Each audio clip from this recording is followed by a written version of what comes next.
and that's fine with us.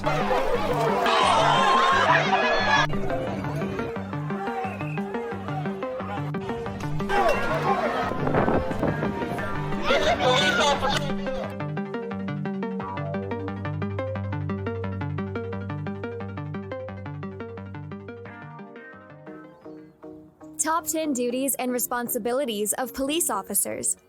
In the United States, police officers have come under intense scrutiny for the actions of a few within their ranks. We are not telling you what to believe, but most police officers are people just like you. Will they make mistakes? Yes. Should they be held accountable for their actions? Yes.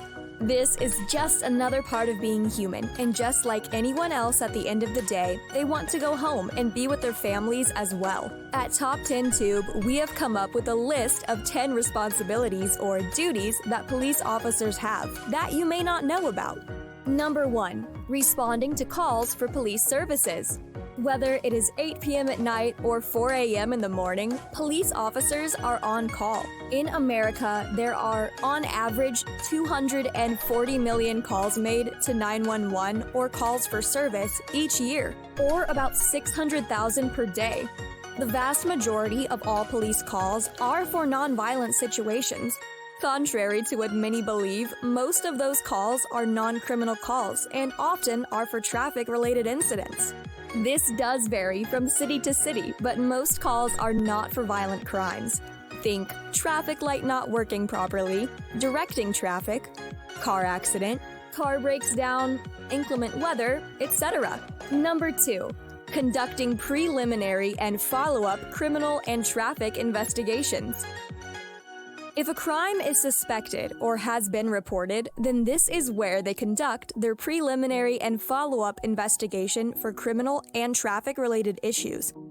This is, for example, where they decide if the cause of an accident is due to drinking or other illegal substances, or something else. In the United States, distracted driving, speeding, and drunk driving are the top 3 causes of car crashes nationwide. Number 3. Conducting interviews. Well-trained police officers will have keen eyes and ears for details that most will miss. Oftentimes, a police officer will be conducting an interview with you from the very first moment they arrive on the scene. This is part of their job and helps to get a full picture of what they are dealing with. This will often include collecting evidence and interviewing all witnesses at the scene. Number 4. Preparing written reports and field notes of investigations and patrol activities. This is the sexy part of the police work that most TV shows and movies leave out. The paperwork.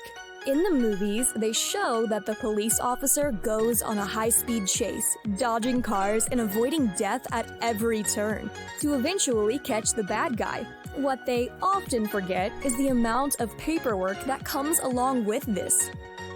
Just like any job, there is always paperwork.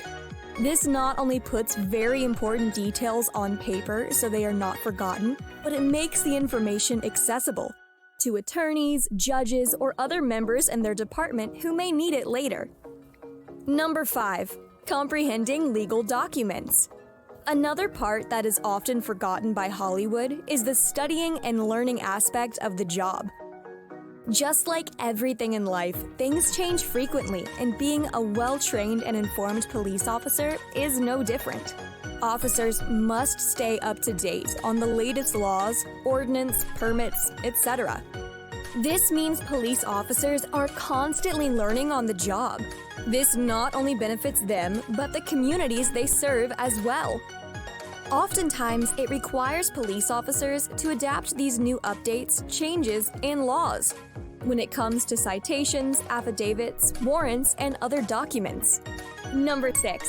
Taking an active role in community-oriented policing. Many police officers develop professional relationships with members of the communities that they serve. This can be vital to building trust within a neighborhood and in their line of work. Therefore, its importance can never be understated. The goal here is to create a healthy community where solutions are developed to reduce crimes. When this level of trust is reached in a community between police officers and the communities they protect, it often makes the entire city better. Number 7. Ability to exercise judgment in determining when to use force and to what degree.